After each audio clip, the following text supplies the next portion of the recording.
Hello students. So in the previous lectures we finished the concept of income, agricultural income and persons. आप पहले के lectures में जाकर इनके concept को देख सकते हो. And now in our lecture 4 we will study about the concept of assessee and its types. So who is assessee? Assessee means any person by whom any tax or any other sum of money, that is interest, fine or penalty, is payable under the Income Tax Act. अब इसका मतलब क्या हुआ कि assessee कौन होता है?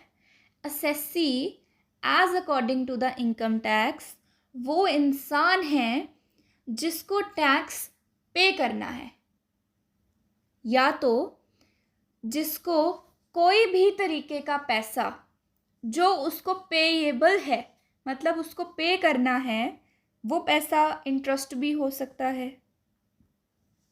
Fine भी हो सकता है, पेनल्टी भी हो सकती है. सो वो इंसान जिसको किसी भी तरीके का टैक्स या किसी भी तरीके के पैसा पेएबल है या किसी को पे करना है, वो इनकम टैक्स एक्ट के अंदर असेसी बोला जाता है.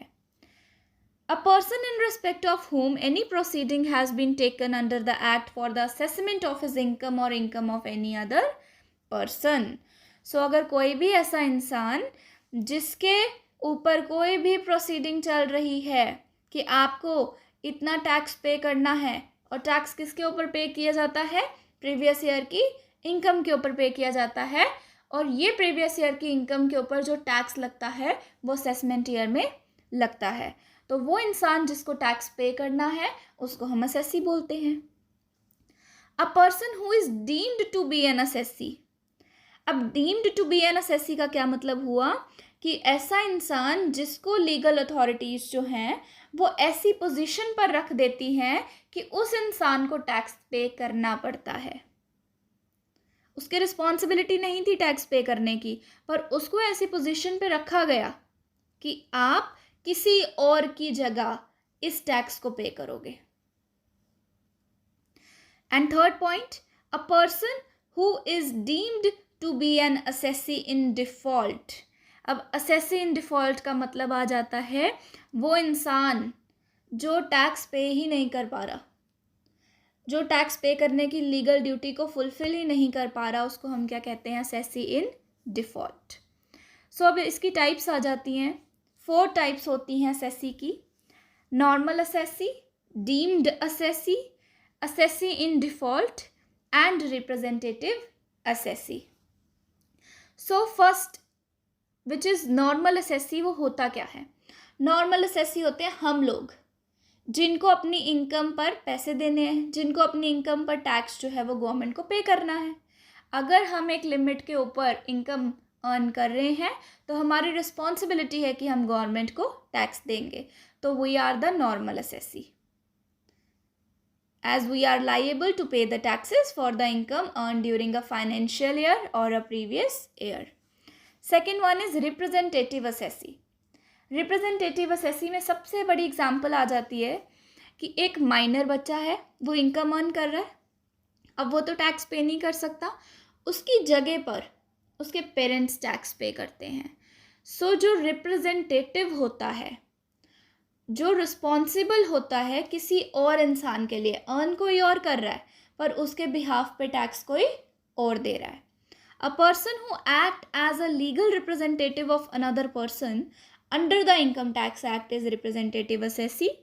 Representative assessee comes into the picture when the person liable for taxes या तो वो नॉन रेजिडेंट है, या वो माइनर है, या तो वो ल्यूनेटिक है. इन 3 केसेस में अगर वो इंसान कुछ भी है तो उसकी जगह पर रिप्रेजेंटेटिव असेसी जो होता है उसको टैक्स पे करना पड़ता है. थर्ड टाइप आ जाती है deemed assessee. Deemed assessee is an individual who is put in a position to pay the taxes for some other person by legal authorities. जैसे हमने पहले पढ़ा कि डीम्ड असेसी में क्या होता है? डीम्ड असेसी वो इंडिविजुअल होता है जिसकी गलती तो नहीं होती पर उसको उस पोजीशन पे डाल दिया जाता है कि आप अब दूसरे वाले की जगह पर टैक्स पे करो।